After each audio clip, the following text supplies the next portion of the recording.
penalties on the people that would perform those, which are really disfiguring these young kids. And he said it doesn't matter what the legislature does in the state of Florida, he's going to exercise a veto over that. He's also instituted policies of, quote, presumptive non-enforcement.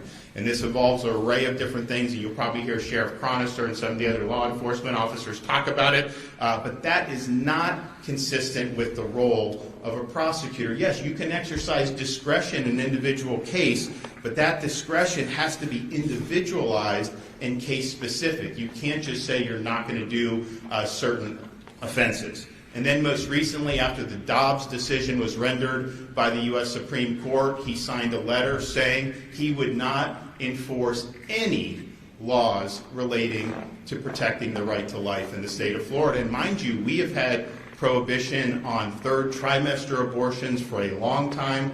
We've had prohibitions on partial birth abortions for a long time. And then most recently, the legislature enacted and I signed protections for unborn babies at 3.5 months. And when they are aborted, it's typically done through a dismemberment procedure, which is really inhumane. Nevertheless, that is what the legislature has enacted. It's not for him to put himself above that and say that he is not going to enforce the laws. We don't elect people in one part of the state to have veto power over what the entire state decides on these important issues.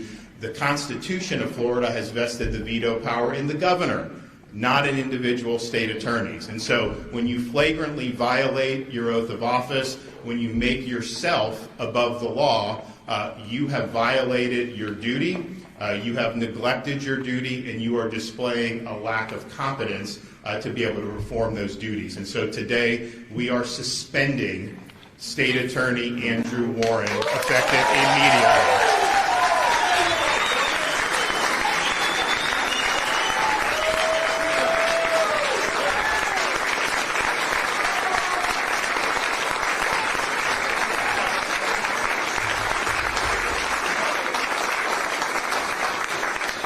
We are not going to allow this pathogen that's been around the country of ignoring the law. We are not going to let that get a foothold here in the state of Florida.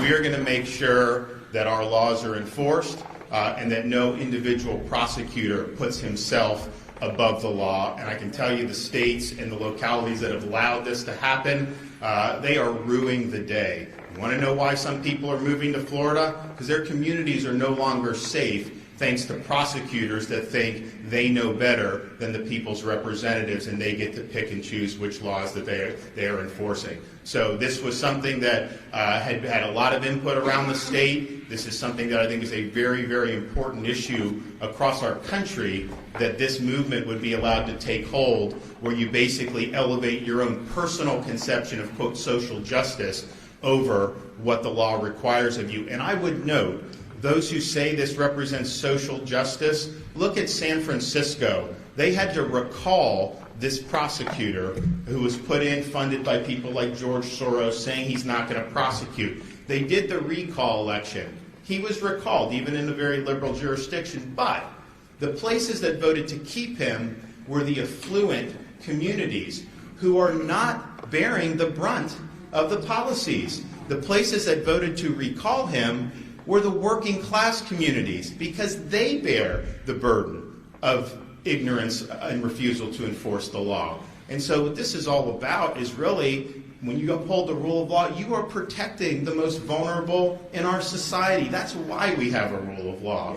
And so I think today's action is obviously warranted. I know that there'll potentially be some Florida Senate could potentially see this depending on how things are going out, but I just think that to take a position that you have veto power over the laws of this state is untenable, and I think it warrants the suspension and eventual removal of office. And so we're happy to be here with a number of people in law enforcement, and so I want to thank my friend and the sheriff here, Chad Cronister in Hillsborough County.